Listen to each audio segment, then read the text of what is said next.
नमस्कार, यो समाचारमा स्वागत छ। म अपेक्षा तिमिल सेना। सुरु गरौं अहिलेसम्मका प्रमुख समाचारबाट।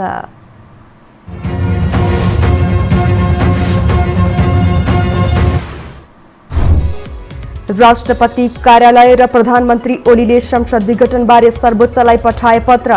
संविधानले प्रधानमन्त्री नियुक्त गर्ने अधिकार राष्ट्रपतिलाई मात्र दिएको दाबी। सरकारमा सहभागी 9 मन्त्रीलाई पार्टीबाट निष्कासन गर्ने जसपाको निर्णय।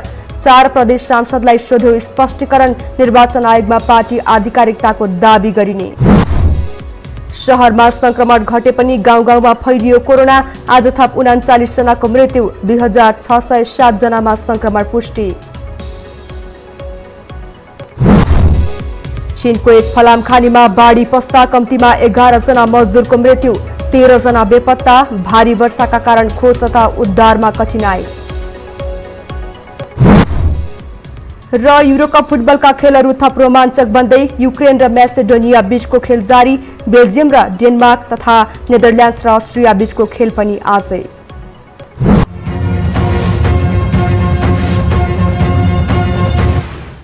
अब समाचार विस्तारमा। प्रतिनिधि सभा विघटनबारे राष्ट्रपति कार्यालयले सर्वोच्च अदालतलाई जवाफ दिएको छ। राष्ट्रपति कार्यालयको तर्फबाट महान्यायाधिवक्ता कार्यालयका निमित्त सचिव रूपनारायण भट्टराईले आज सर्वोच्च अदालतमा लिखित जवाफ पेश गर्नुभएको हो। राष्ट्रपतिको कार्यालयले प्रधानमन्त्री पदमा दाबी गरेका शेरबहादुर देउबा र केपी शर्मा ओली दुवैले संसदबाट विश्वासको मत पाउने नदेखिएको हुनाले प्रधानमन्त्रीमा नियुक्त गर्न नमिलेको जवाफ दिएको छ।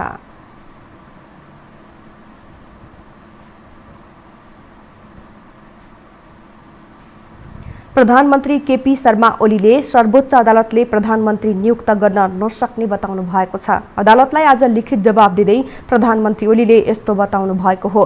प्रधानमन्त्री ओलीले संविधानको धारा 76ले प्रधानमन्त्री नियुक्त गर्ने अधिकार राष्ट्रपति बाहेक कसैलाई नदिएको समेत दाबी गर्नु भएको छ। साथै ओलीले विपक्षीको माग पूरा भयो भने एमाले सत्ता पक्ष हुने वा प्रमुख प्रतिपक्षी दल हुने भन्दै प्रश्न समेत गर्नु भएको छ।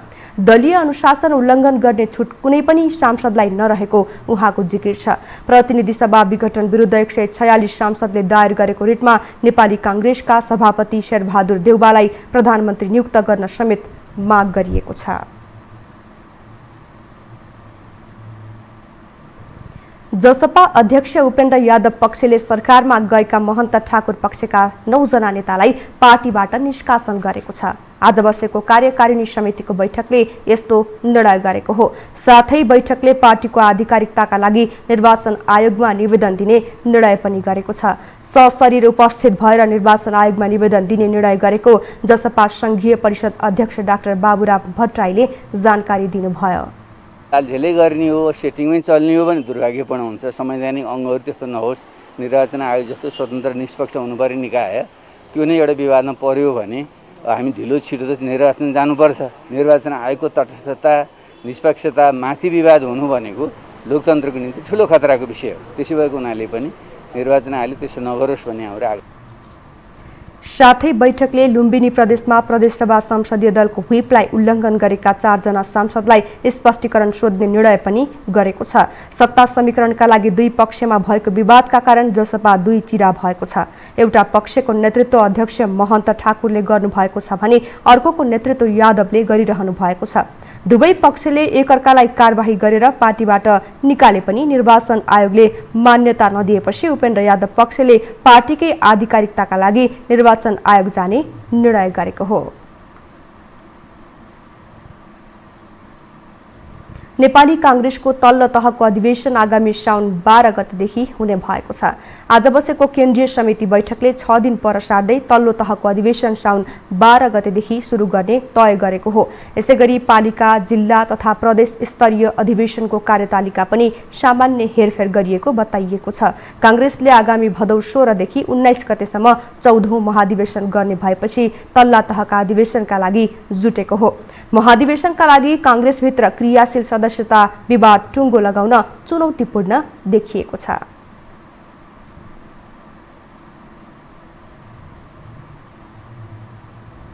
प्रधानमन्त्री केपी शर्मा ओलीले सरकारको कुप्रसार गर्नेहरू विरुद्ध प्रतिवादमा उत्रिन मन्त्रीहरूलाई निर्देशन दिनुभएको छ। प्रधानमन्त्री ओलीले राष्ट्रिय विपद जोखिम न्यूनीकरण तथा व्यवस्थापन राष्ट्रिय परिषदको 6औं बैठकलाई सम्बोधन गर्दै सरकारका विरुद्धमा विरोधीहरूले कुप्रसार गरेको भन्दै त्यसको प्रतिवादमा उत्रिनका लागि निर्देशन दिनुभएको हो। विरोधीहरू आक्रामक ढङ्गले प्रस्तुत भएको भन्दै उहाँले सरकारको कामको प्रसार प्रसार गर्न र विरोधीको खण्डन गर्न आग्रह गर्नुभएको छ। प्रधानमन्त्री ओलीले विरोधमा यत्रो समय कटाएको भए पनि सरकार ढाल्न नसकेर अदालतको सहारा लिन पुगेको टिप्पणी पनि गर्नुभयो।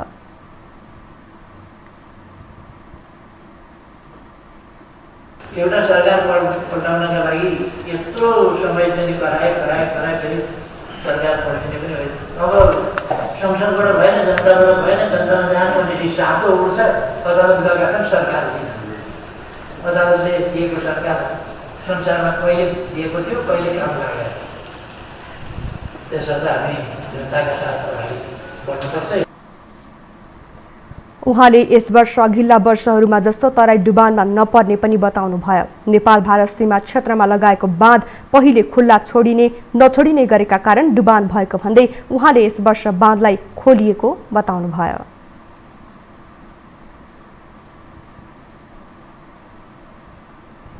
सत्तारूढ नेकपा एमाले भित्रको 2 गुट बीच शक्ति सङ्घर्ष चर्किएर विभाजनको अन्तिम कसरतमा छ। दोस्रो तहका नेताहरू पार्टी एक बनाएर लैजाने संकल्पका साथ अघि बढिरहेका बेला 2 शीर्ष नेतृत्व टसको मस भएका छैनन्। यसैकारण एमाले विभाजनको कारक तत्त्व नै केपी शर्मा ओली र माधव नेपाललाई मानिएको छ। एक रिपोर्ट। सत्तारूढ दल नेकपा एमाले विभाजनको अन्तिम कसरतमा रहेका बेला पार्टीका दोस्रो तहका नेताहरू एकतालाई लिएर भरमग्दुर प्रयास गरिरहेका छन्। तर पार्टीको शीर्ष नेतृत्वमा रहेका अध्यक्ष केपी शर्मा ओली र वरिष्ठ नेता माधव कुमार नेपाल भने टसको मस भएका छैनन्।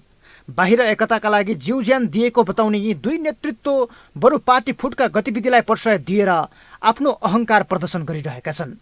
केही दिन अघि पार्टीका नेता योगेश भट्टराईले भने जस्तै अध्यक्ष ओली माधव पक्ष बाहेकको एमाले बनाउने परिकल्पना गरिरहेका छन्। आफ्नो पार्टीको असन्तुष्ट पंक्तिलाई मिलाएर जानुको साटो विपक्षी दल जसपालाई सरकारमा सामेल गराएर ओलीले उपलब्धिको ग्राफ चढाउने प्रयासमा छन्। यता वरिष्ठ नेता नेपाल भने आफ्नै पार्टीको अध्यक्षलाई सरकारबाट धपाउन वर्षौंदेखिको इमान र अस्तित्वलाई तिलाञ्जली दिएर प्रमुख प्रतिपक्ष दल नेपाली कांग्रेसका सभापति शेरबहादुर देउवालाई प्रधानमन्त्री बनाउन नङ्ग्रा खियाएर लागि परेका छन्। यी 2 नेताकै कारण एमाले विभाजन नभई सुक्कै नहुने अवस्था आएको छ। हिजोदेखि नै उहाँहरूको पार्टी फुटाउन र पार्टी फुटाउन प्रयत्न गर्नुभएको, पार्टी फुटाउन सक्नु भएन, नेकपा एमाले कब्जा गर्न सक्नु भएन। पार्टी जस्ताको थियो सिँगै छ र निर्वाचन चुनाव पनि हामीसँगै छ। तर केही मान्छेहरू पार्टी छोडेर जान सक्ने सम्भावना चाहिँ बढेको छ। पार्टीको सम्पूर्ण पंक्तिले सिङ्गो एमाले एक बनाएर लैजाने संकल्प गरिरहेका बेला दोस्रो तहका नेताहरू ओली नेपाललाई मिलाउन निरन्तर वार्ता र संवादमा छन्। अझ माधव पक्षका नेता योगेश भट्टराई, गोकर्ण विष्ट लगायतले पार्टी विभाजन भए आफू कुनै पनि कित्तामा सामेल नहुने दाबी नै गरेका छन्। नेता वामदेव गौतमले एकताका लागि राष्ट्रिय अभियान नै घोषणा गरेर अघि बढेका छन्। बिस्तारै अन्य नेताहरूमा समेत नेतृत्वप्रतिको असन्तुष्टि बढ्दै गएको छ। बुधबार उपचारका लागि भारत जानु अघि वरिष्ठ नेता झलनाथ खनालले प्रधानमन्त्री समेत रहेका अध्यक्ष ओलीलाई फोन गरेर एकताका लागि आग्रह गरेका थिए। खनालले एकता सफलताको बाटो भएको र फुटले विनाश मात्रै हुने भन्दै रिस, राग, अहङ्कार र बदलाभाव त्यागेर पार्टी फुटबाट जोगाउन आह्वान गरेका थिए। तर उनको यही विज्ञप्तिलाई लिएर पनि एमालेमा अर्को तरङ्ग पैदा भएको छ। ओली नेपाल बीचकै कमजोरी र समस्याका कारण एकतामा सङ्कट पर्दै गएको नेताहरूको बुझाइ छ। नेताहरूका पनि आफ्ना समस्या हुन्छन्, कमजोरी हुन्छन् होइन।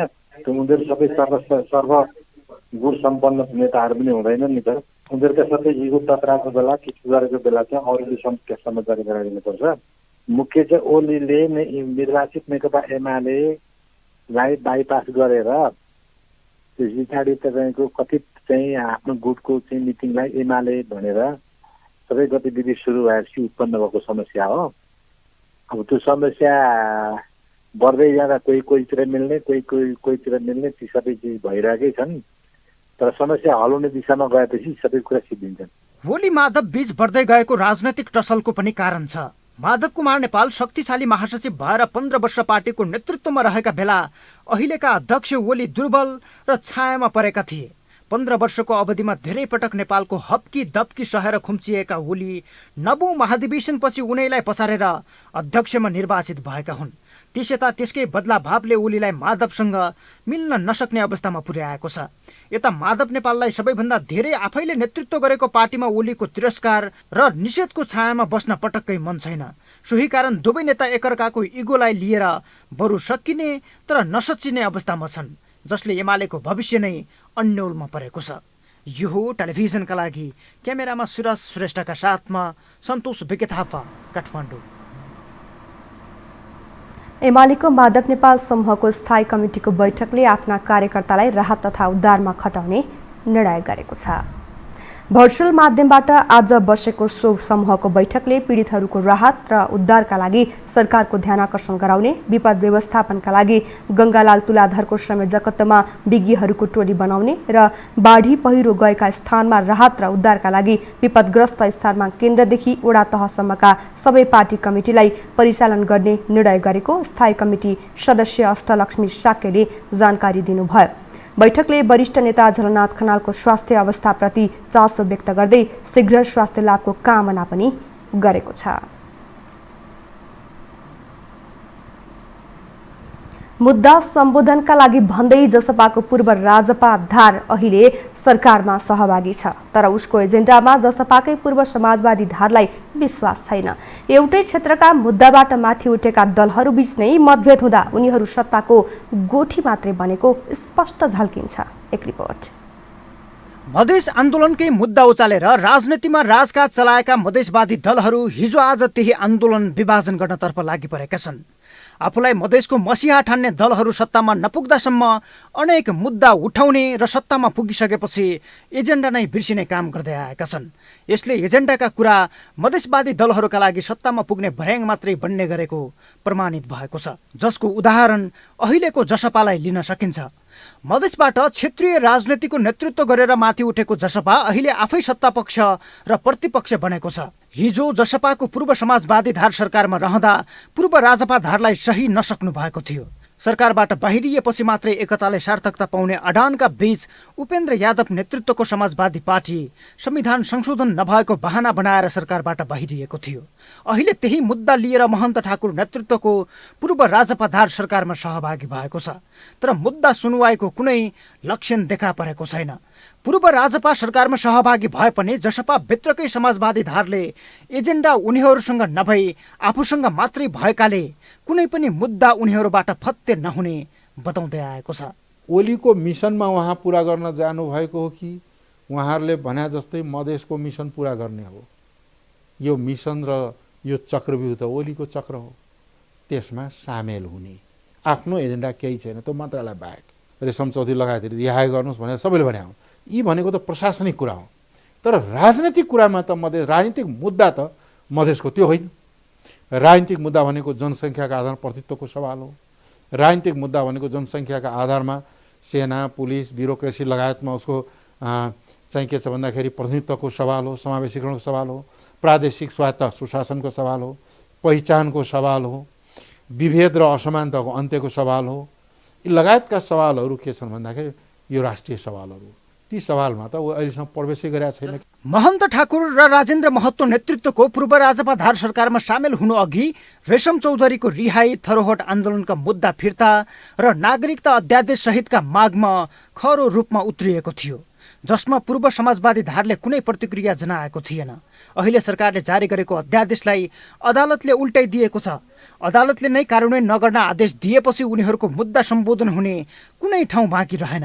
त्यसबाहेक विगतदेखि नै उठाउँदै आएको संविधान संशोधनको मुद्दा सफल हुन संसदमा 2/3 मत चाहिन्छ। यद्यपि प्रधानमन्त्री केपी शर्मा ओलीले जसपाको पूर्व राजपा धारलाई बहकाउन र आफ्नो राजनैतिक अभिष्ट पूरा गर्ने प्रयोजनमा संविधान संशोधन गर्न कार्यदलको फण्डालाई अघि सारेका छन्, जबकि कुनै बेला 2/3 को नेतृत्व गरेका ओली अहिले आफै अल्पमतमा छन्।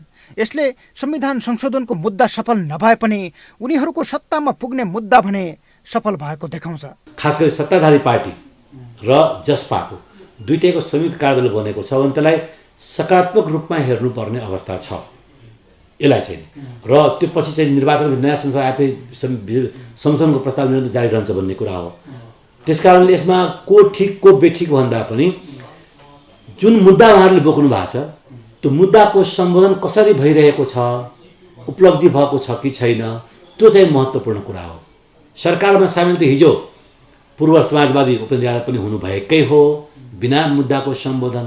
अहिले ठाकुर महतो पक्ष हुनुभएको छ, सम्बोधन गरेर जति सकेका छ त्यति। सत्ताको चास्नी भुइँबाट टिपेर भए पनि एकपटक जिब्रामा लगाएपछि पुग्छ भन्ने मान्यतामा रहेका मधेसवादी दलहरू सत्तामा जान आफ्नै एजेन्डाको तिलाञ्जली दिन पछि पर्दैनन्। यसले उनीहरू बीचको टुटफुटलाई समेत सामान्य बनाइदिएको छ।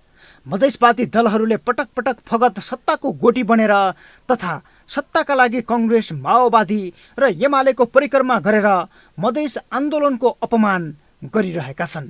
यो टेलिभिजनका लागि क्यामेरामा सञ्जय घिमिरेका साथमा सन्तोष बिके थापा, काठमाडौँ। हामीसँग समाचार बाँकी नै छन्, अहिलेलाई विश्राम।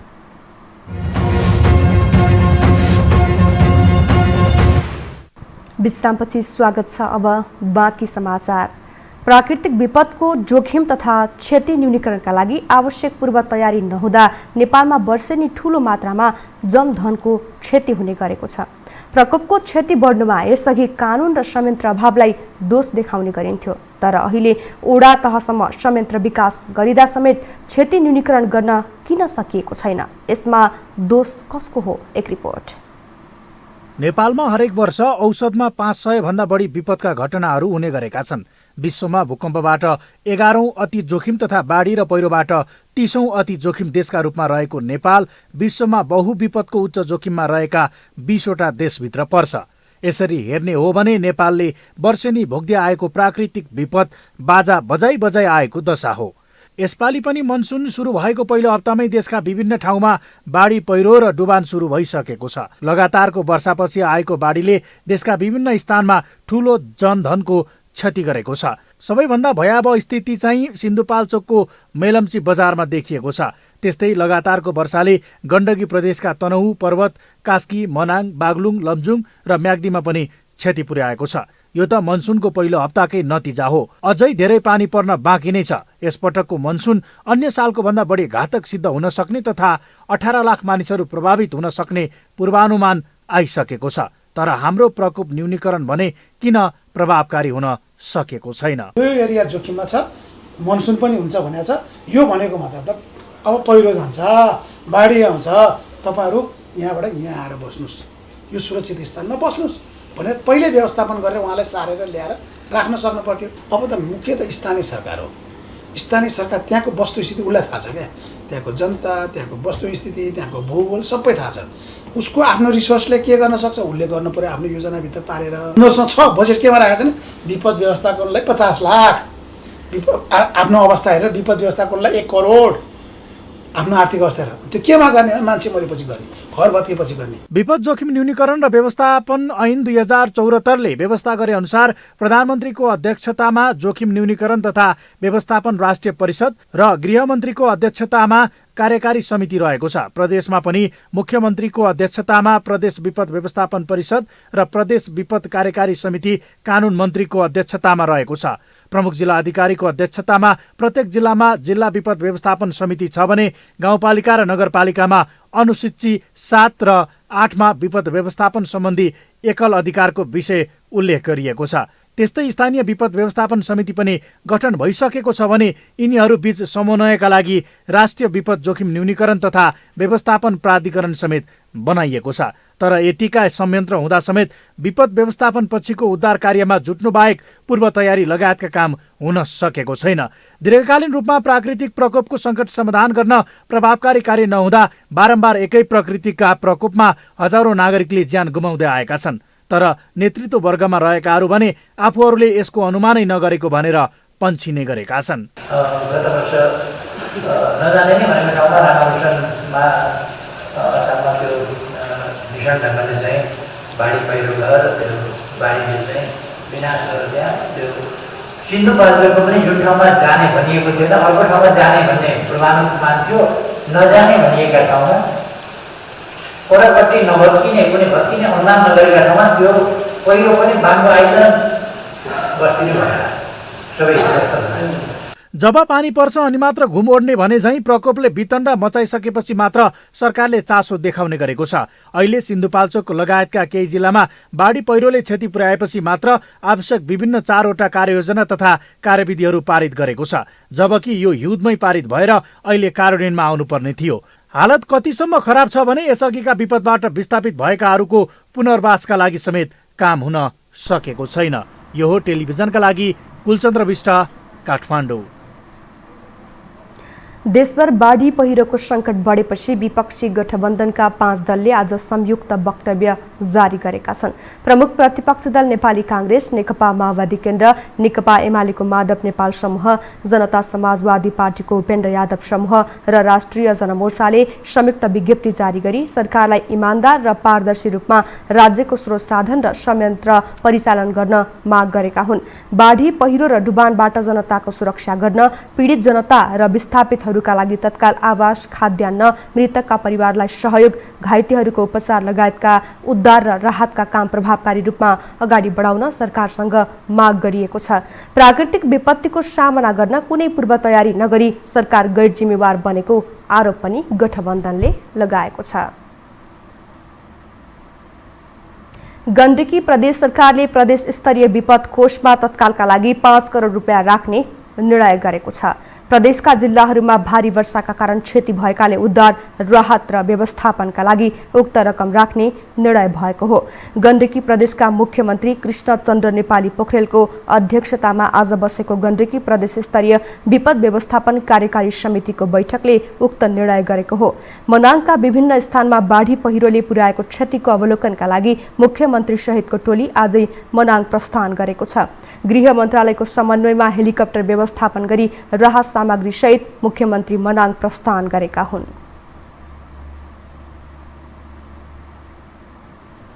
नेपालमा पछिल्लो 24 घण्टामा थप 2607 जनामा कोरोना संक्रमण पुष्टि भएको छ। स्वास्थ्य तथा जनसङ्ख्या मन्त्रालयका अनुसार पीसीआर विधिबाट 1768 र एन्टिजेन विधिबाट 839 जनामा संक्रमण पुष्टि भएको हो। यस्तै थप 2141 जना कोरोना संक्रमण मुक्त भएका छन्। यससँगै कुल कोरोना संक्रमण मुक्त हुनेको संख्या 5,45,662 पुगेको छ। संक्रमणबाट थप 39 जनाको मृत्यु भएको छ। यससँगै नेपालमा कोरोनाबाट ज्यान गुमाउनेको कुल संख्या 8,597 पुगेको छ। नेपालमा हाल कोरोनाका सक्रिय संक्रमितको संख्या 61,725 रहेको छ। पछिल्लो समय शहरी क्षेत्रमा संक्रमण घट्दै गए पनि गाउँमा संक्रमण बढेको स्वास्थ्य मन्त्रालयको तथ्याङ्कले देखाएको छ। नेपालका अधिकांश शहरी भेगमा निषेधाज्ञाको राम्रोसँग पालना हुँदा संक्रमितको संख्या घट्दो क्रममा पाइए पनि विकट दुर्गम भेगमा हेल्थ चेक राई बढ्दा संक्रमण दर बढ्दो देखिएको विज्ञ बताउँछन्। एक रिपोर्ट। नेपालको शहरी क्षेत्रमा संक्रमण घट्दै गर्दा गाउँमा संक्रमण बढेको तथ्याङ्कले देखाएको छ। महामारीको पहिलो लहरभन्दा दोस्रो लहरमा कोरोना संक्रमितको संख्या लगभग दोब्बर देखिएको थियो। मृत्युदर पनि झण्डै 5 गुणाले बढेको थियो। तर पछिल्लो समय शहरी क्षेत्रमा संक्रमण घट्दै गए पनि गाउँ गाउँमा भने संक्रमण दर झन बढेको छ। असार 1 गतेसम्म आउँदा देशको 43वटा जिल्लामा सक्रिय संक्रमितको संख्या 500 भन्दा बढी छन्, जुन तुलनात्मक रूपमा घट्दै गएको हो। पछिल्लो 14 दिनमा 12 जिल्लामा भने कोरोना संक्रमण बढ्दै गएको सरकारी तथ्याङ्कले देखाउँछ। पछिल्ला 14 दिनमा नेपालका यी विभिन्न जिल्लाहरूमा तुलनात्मक रूपमा संक्रमण पहिलेको भन्दा थोरै बढेको देखिन्छ। विशेष गरी प्रदेश नम्बर 1 को उदयपुर, पाँचथर, तेह्रथुम, बागमती प्रदेशको नुवाकोट, गण्डकी प्रदेशको नवलपरासी पूर्व, लुम्बिनी प्रदेशको रोल्पा, कर्णाली प्रदेशको हुम्ला, जुम्ला, रुकुम पश्चिम, दैलेख र सुदूरपश्चिम प्रदेशको डोटी र बाजुरामा तुलनात्मक रूपमा पछिल्ला 14 दिनमा संक्रमितहरूको संख्या बढेको छ भने अन्य बाँकी जिल्लाहरूमा संक्रमण क्रमशः ओह्रालो लाग्दै गएको देखिन्छ। असार 1 गतेसम्म आउँदाको अवस्था हेर्ने हो भने देशका 43 जिल्लाहरूमा सक्रिय संक्रमितहरूको संख्या 500 भन्दा बढी भएको छ, जुन तुलनात्मक रूपमा घट्दै गएको तथ्याङ्क देखिन्छ।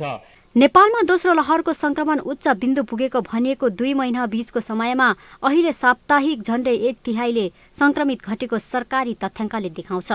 शहरी क्षेत्रमा भने संक्रमितको संख्यामा कमी आउँदै गए पनि ग्रामीण क्षेत्रमा यो संख्या बढ्दै गएको विज्ञहरू बताउँछन्। अधिकांश भारतसँग सीमा जोडिएका कारण गाउँमा संक्रमण बढेकोले अझै सीमा नाकाहरूमा कडाई गर्नुपर्ने उनीहरूको भनाइ छ। त्यहीबाट संक्रमण भयो भनेर पनि बुझ्छु। यस्तो कुराहरूमा ठुलो अलिकति त्यो कसरी नियन्त्रण गर्ने हो भन्ने कुराको बुद्धि नपुर्याउने हो भने त अथवा त्यसलाई चाहिँ रणनीतिक रूपमा हेरेर काम गर्न नसक्ने भने फेरि फैलिन्छ।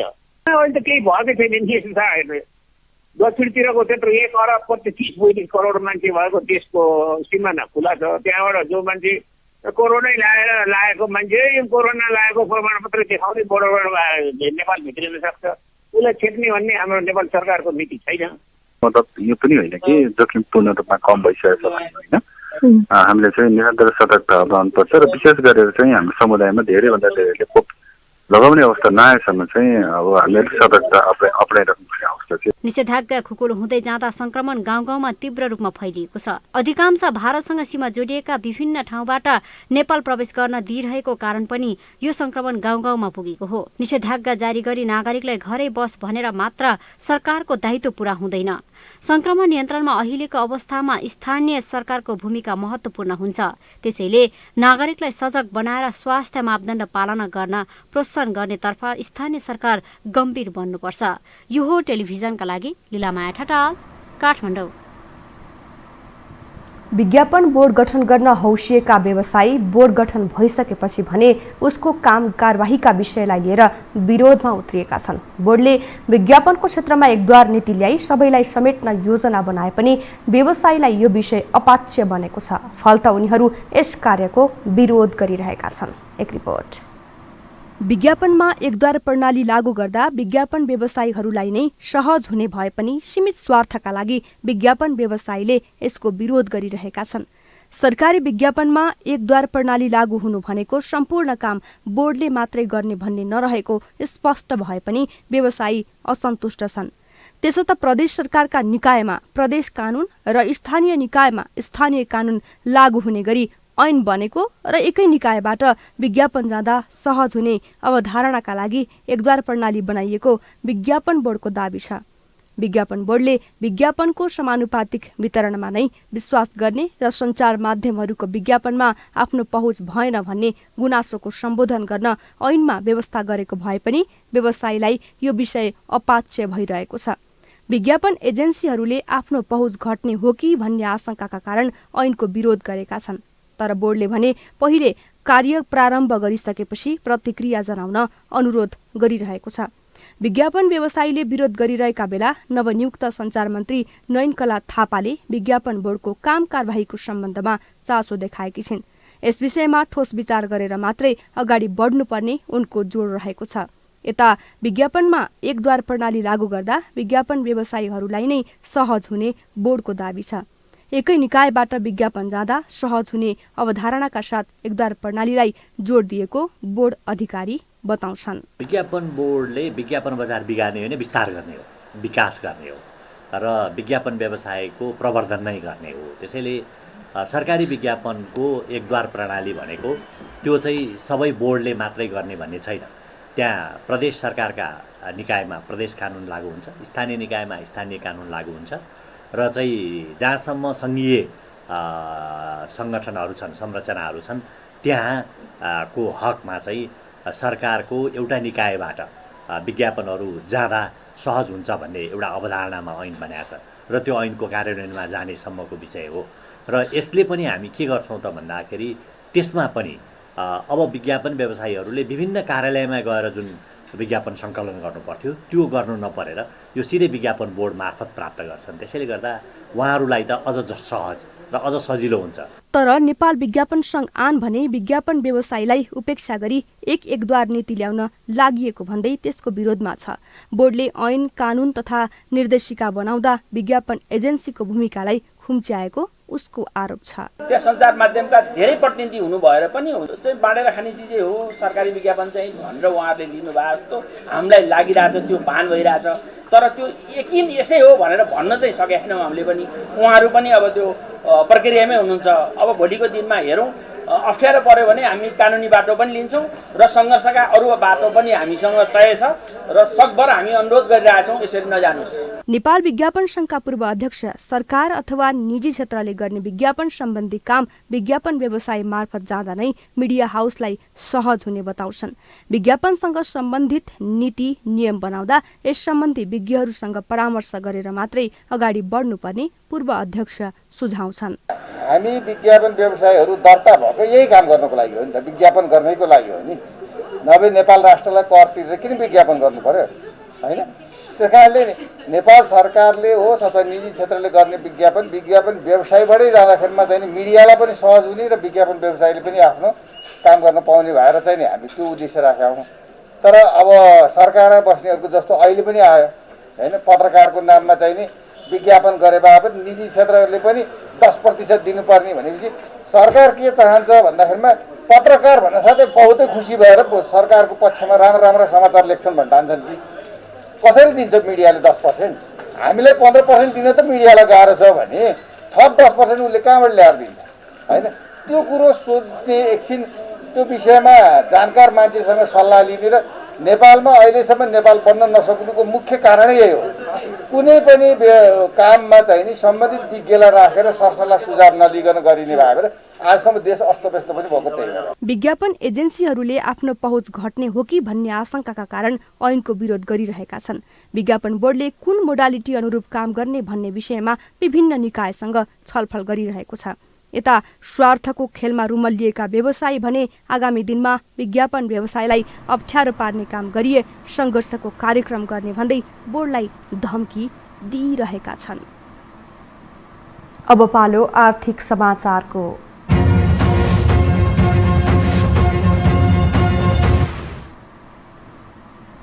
काठमाडौँ महानगरपालिकाले कोभिड-19 को महामारीबाट प्रभावित करदातालाई विशेष कर छुट दिने भएको छ।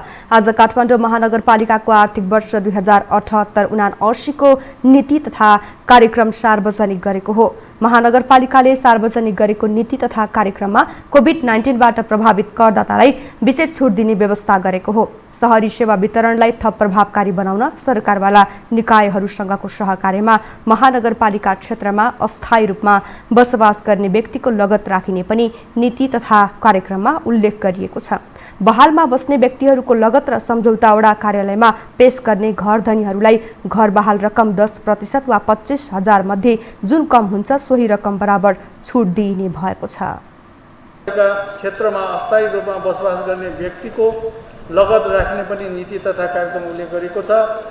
यसका लागि बहालमा बस्ने व्यक्तिहरूको लगत र सम्झौता वडा कार्यालय पेश गर्ने र घर धनीहरूलाई घर बहालमा रकममा 10% वा 25,000 मध्ये जुन कम हुन्छ सोही रकम बराबर छुट दिइनेछ। यस कार्यको लागि निजी क्षेत्र समेत परिचालन गर्नेछ। ज्येष्ठ नागरिकको उपचार गर्ने विशिष्टीकृत सेवा सहितको सुविधा सम्पन्न 100 बेडको काठमाडौँ महानगर विशेष अस्पताल निर्माण गरिने पनि नीति कार्यक्रममा उल्लेख गरिएको छ। साताको अन्तिम कारोबारको दिन आज नेपाल स्टक एक्सचेन्ज नेप्से परिसूचकमा सामान्य अङ्कको गिरावट आएको छ। नेप्से परिसूचक आज 1.3 अङ्कले घटेर 2968.42 अङ्कमा झरेको छ। नेपाल धितोपत्र बोर्डको कदमपछि बुधबारदेखि नै शेयर बजारमा प्रभाव देखिएको थियो। नेप्सेमा कारोबार हुने समूहगत सब इन्डेक्सहरू मध्ये 6 वटा बढेका छन्। आज कारोबार रकम उच्च अङ्कले घटेको छ। 10,90,49,58,935 रुपियाँको शेयर कारोबार भएको छ। खानीखोला हाइड्रोपावर, नेपाल फाइनान्स लगायत केही कम्पनीको शेयर मूल्य 6% सम्म वृद्धि भएको छ।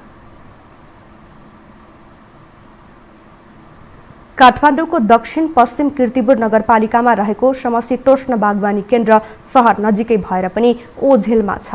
2019 सालमा जापान सरकारको सहयोगमा स्थापना भएको समशीतोष्ण बागवानी केन्द्र धेरै सम्भावना भएर पनि खुम्चेर बसेको छ। नेपालको मध्य पहाडमा हुने सबै प्रकारका फलफुलको प्रसारको लागि बिउ बेर्ना बिरुवा उत्पादन गर्ने भए पनि सरकारको प्राथमिकतामा क्रमशः खुम्चदो छ। अंगुर, नास्पति, आरू, किवी, एभोकाडो, हलुवाबेद, अम्बा, बर तथा सुन्तला जातका फलफुलको 50 भन्दा बढी जातका फलफुलको बिरुवा यस केन्द्रले उत्पादन गर्दै आएको छ। यस्तै यो केन्द्रले मुख्य गरी बिरुवा उत्पादन गरेर कृषक तथा व्यवसायीहरूलाई बिक्री वितरण गर्दै आएको केन्द्रकी सूचना अधिकारी सरिता गौतमले बताउनुभयो।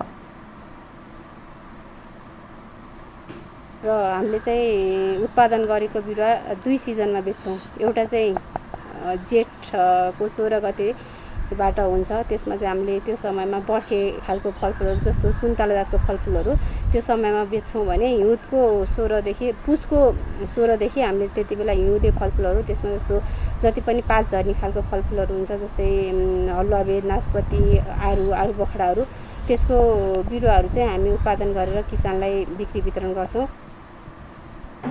यति धेरै सम्भावना र महत्त्व भएको बागवानी केन्द्र अहिले अतिक्रमणमा परेको छ।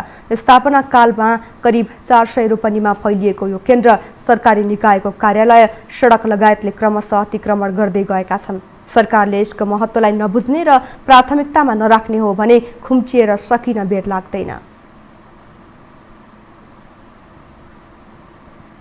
आमको आफैमा हेर्दा चाहिँ यो पहिला 400 रोपनी क्षेत्रफलमा फैलिएको थियो। अहिले हामी खुम्चिँदै करिब 2.25 को हाराहारीमा छौँ। त्यो भित्र पनि यहाँ स्ट्रक्चर, रोडहरू छ, स्टोर रुमहरूदेखि लिएर र उत्पादन ब्लकहरू देखेर फरक छ। र बिरुवै उत्पादन गर्ने ब्लक त हाम्रो जम्मा 2 हेक्टरमा झरिसकेको छ। यो क्रमशः घट्दै गएको कारणले माग बढ्दै गएको छ। हामीले क्षेत्रफल घट्दै गएकोले हामीलाई चुनौती छ र यसमा सकेसम्म हामी गुणस्तरीय बिरुवा उत्पादन गर्नुपर्ने अहिलेको आवश्यकता हो। किनभने धेरै उत्पादन गर्नु मात्रै भन्दा नि गुणस्तरमा जानुपर्ने भएकोले हामीले यहाँ जालीघर, टिस्यु कल्चर यो प्रविधिलाई अनुसरण गरेका छौँ र सङ्ख्यात्मक रूपमा पब्लिकको, जनताको माग हो भने गुणस्तर हाम्रो माग हो र अहिलेको आवश्यकता पनि हो। काठमाडौँ लगायतका मध्य पहाडी क्षेत्रमा समशीतोष्ण जलवायुमा उपयुक्त हुने फलफुलको बिरुवा उत्पादन गर्न यो केन्द्रको प्रसार र क्षमता वृद्धि गर्न आवश्यक देखिएको छ।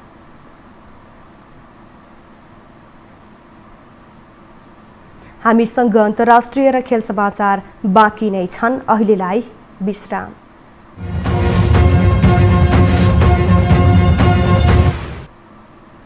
चीनको उत्तरी क्षेत्र स्थित शांक्सी प्रान्तको एक फलाम खानीमा बाढी पस्दा कम्तीमा 11 जना मजदुरको ज्यान गएको छ। बाढीमा फसेका अन्य व्यक्तिको खोज तथा उद्धार कार्य अझै जारी रहेको स्थानीय अधिकारीहरूले जनाएका छन्। भारी वर्षाका कारण उद्धार कार्यमा केही कठिनाई भएको छ। उक्त खानीभित्र 13 जना हराइरहेको अनुमान गरिएको छ। घटनाबारे प्रहरीले अनुसन्धान थालेको छ। अब खेलकुद समाचार।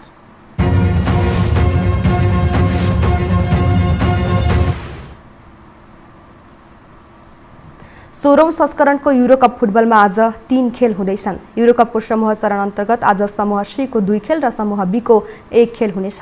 आज पहिलो खेलमा युक्रेन र नर्थ मेसिडोनिया प्रतिस्पर्धा गरिरहेका छन्।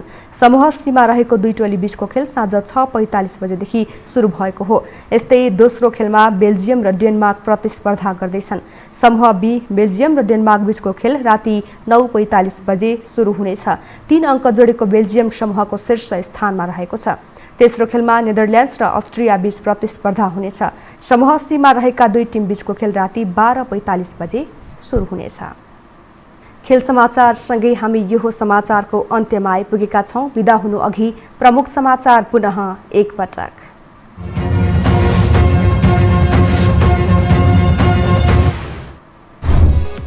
राष्ट्रपति कार्यालय र प्रधानमन्त्री ओलीले संसद विघटनबारे सर्वोच्चलाई पठाए पत्र।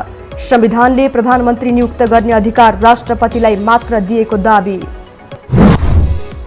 सरकारमा सहभागी 9 मन्त्रीलाई पार्टीबाट निष्कासन गर्ने जसपाको निर्णय। 4 प्रदेश सांसदलाई सोध्यो स्पष्टीकरण। निर्वाचन आयोगमा पार्टी आधिकारिकताको दाबी गरिने। शहरमा संक्रमण दर घटे पनि गाउँ-गाउँमा फैलियो कोरोना। आज थप 39 जनाको मृत्यु, 2607 जनामा संक्रमण पुष्टि। चीनको एक फलाम खानीमा बाढी पस्दा कम्तीमा 11 जना मजदुरको मृत्यु, 13 जना बेपत्ता। भारी वर्षाका कारण खोज तथा उद्धारमा कठिनाई। र युरोकप फुटबलका खेलहरू थप रोमाञ्चक बन्दै। युक्रेन र मेसिडोनिया बीचको खेल जारी। बेल्जियम र डेनमार्क तथा नेदरल्यान्ड्स र अस्ट्रिया बीचको खेल पनि आजै।